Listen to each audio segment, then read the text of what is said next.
Anything that you did to generate support domestically was inclined to make your international coalition nervous, such as talking to the Iraqis before you go to war. Anything you did with the international to beef up the international coalition, such as going to war without talking, made your domestic constituency nervous. And we had to maintain the support of both. All you can do is manage it. You can deal with it. You can try to be sensitive to it. But there's no way. It's like, the word dilemma is overused. Well, this is a place where the word dilemma fits. You can't solve it. You just got to constantly massage it and try to manage it. We offered 15 separate dates, including Christmas Day and New Year's Day, in which we would be willing to go to Baghdad to fulfill the president's proposal.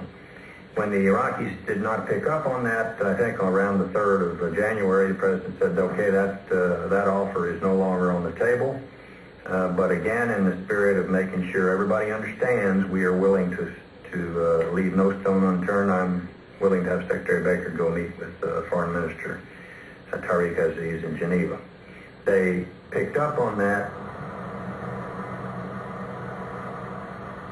On January 6th, the president came back from his weekend at Camp David to dine with the War Cabinet and finally decide whether to seek approval from Congress to use force. It had been discussed in the deputies' meetings, had been discussed in a number of places. This was one of a series, I will say, in this case, with the President, Secretary of Defense, I think the Vice President was there, and Colin Powell, Brent Scowcroft, and myself. I was one that was encouraging the President to go in December to ask support for the Congress. I felt the earlier the better. The concern was that if we went to Congress and asked for a vote and they voted no, that would weaken our position.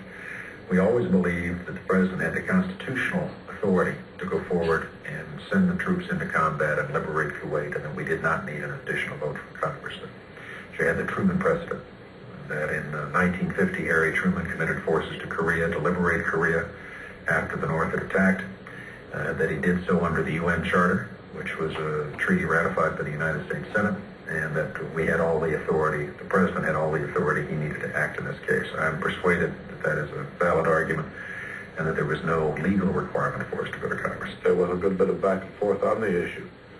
And my impression coming out of that dinner that night was very clearly the President was leaning in the direction of going to the Congress.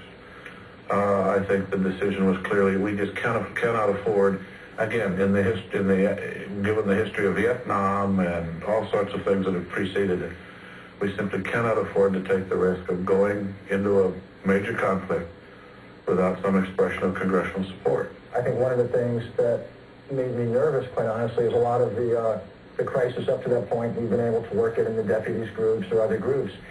And suddenly this had been turned, it was no longer just a foreign policy or national security issue. This had become suddenly domestic politics. Some members of Congress, quite legitimately, were a little uneasy about signing up to a proposition that, shall we say, might not be successful, or might be successful at great expense. And so there were a lot of political careers riding on this, not the least of which was the President. We all manned the telephones a lot. I'm not sure we changed very many votes, frankly, but there were a lot of phone calls made. An awful lot of time spent on individual members, and you had the President, but you also had, quite honestly, all of his chief aides and lieutenants involved with phone calls and meetings. The arguments that I made to members of Congress were these. One, Saddam Hussein was not going to get out. Two, give the President the benefit of the doubt on a foreign policy matter. Three, don't let history record you being on the side of Saddam Hussein and against the American President. You may think that that's unfair, but that's the way history will record it. Please be on the right side. Let the President do what is right. Give him the flexibility. This is a sensitive foreign policy matter. 3 days before Congress was to vote, Secretary Baker arrived in Geneva to meet with Iraq's Foreign Minister, Tariq Aziz. I don't think anybody ever believed that Tariq was going to be able to do anything or would have any flexibility whatsoever. but it was important that we at least make the effort to try and avoid a conflict. And I think having tried that and getting stiffed almost certainly did provide some additional help in the congressional vote. On this vote, the yeas are 52 and the nays are 47. Senate Joint Resolution 2 to authorize the use of the United States Armed Forces. The Senate voted, giving the president the support he needed. He now had the mandate to go to war. On our third episode, Spring comes at midnight.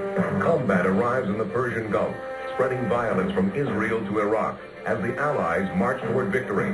On War, the final episode of the Gulf Crisis, The Road to War. Order your collector's edition video of all 3 programs of the Gulf Crisis series on video cassette by calling 1-800-544-1803. Have your Visa or MasterCard ready. Operators are standing by. We'll have part 3 of the Gulf Crisis, The Road to War at 11 Eastern. But first, the Allies invade Kuwait and bring the conflict to a hasty conclusion. That's next on the final episode of Wings Over the Gulf.